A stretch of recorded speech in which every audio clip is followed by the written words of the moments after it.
So when it comes to Shedeur Sanders, I've been like extremely hesitant to sort of add my voice to what seems to be a deafening noise about him.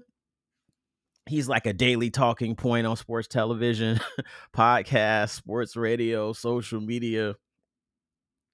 But sort of watching these events that have been unfolding lately, posted 2025 NFL draft and the weeks that have sort of followed into the preseason, it's hard not for me to reflect on his story and sort of what's really being revealed about the NFL player branding, as well as the politics of perception. Now, a few years back, I wrote an op ed on Shadeur's father, Coach Prime Sanders, and his somewhat controversial move from Jackson State University to the University of Colorado. Now that piece, it wasn't about um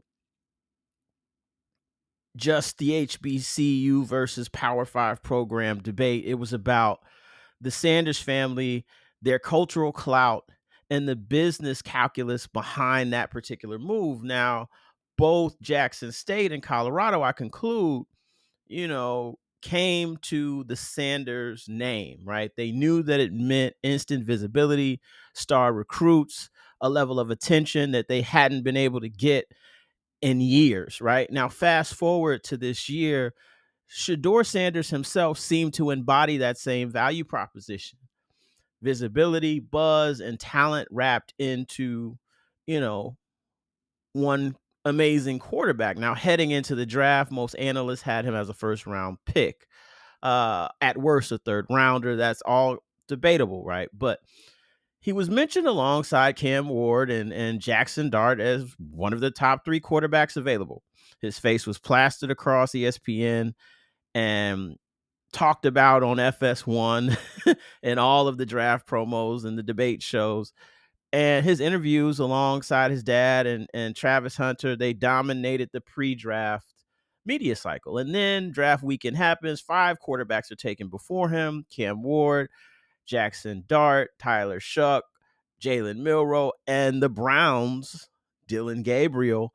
And despite picking Dylan Gabriel, the Browns pick Shedeur Sanders with the 144th pick, the 6th pick of the 5th round. Now, what happened? A lot of talking heads had theories. Some blamed his lackluster combine prep, his refusal to hire an actual agent. Others really, really honed in on Deion as being the outspoken helicopter father. There were whispers about he was overhyped and that his stats were bloated through Colorado's system that they play with. Some hinted at the idea that the NFL's old guard wasn't really comfortable with the Sanders brand sort of dictating the terms of the younger Sanders career trajectory. But I'll be honest here. I believe that Shedeur and Deion had made it known which teams that they preferred. They didn't really hide their belief that they thought he'd be a top 3 pick. And in a league where the shield comes first, I think that kind of player-led brashness and branding can be viewed as arrogance, especially when it comes from someone who is the son of an icon known for his brashness.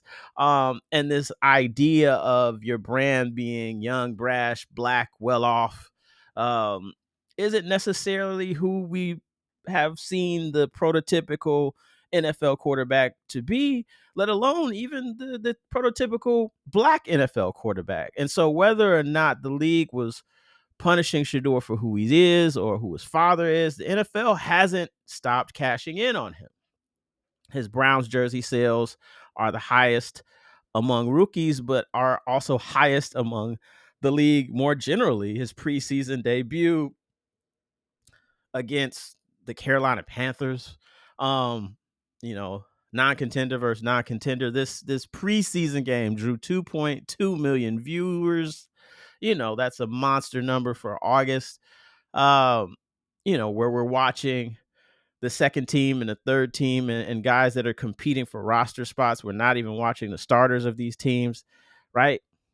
His play in that game, Shedeur was the starter. I want to say he played for a good 3.5 quarters.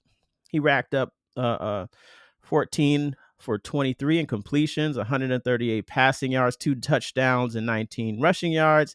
And as much as it's encouraging, it's still just what most would consider a meaningless preseason game. Despite that, it was still a very polarizing performance. The hype amongst Shedeur fans grew. The skepticism of naysayers of the Sanders family and Shedeur also had things to say. And yet, in focusing on the performance, the discourse has also doubled down on the soap opera of it all. Like, is he a diva? Will he ever start? Does his name open more doors than his game? The NFL seems content to let Shedeur be one of the most famous backup quarterbacks in history because the drama is easier to monetize in this instance than his actual football play. It's a dynamic that's starting to feel eerily similar to Tim Tebow, except Shedeur, in my mind, is far more NFL ready as a quarterback. And still the sense lingers for me that the league doesn't quite want to see him succeed, at least not on his own terms. Now, Nike recently dropped an ad after his strong debut, and they showed him, putting his watch in the air as that he does for his celebration. And that picture had the tagline, "Only a matter of time."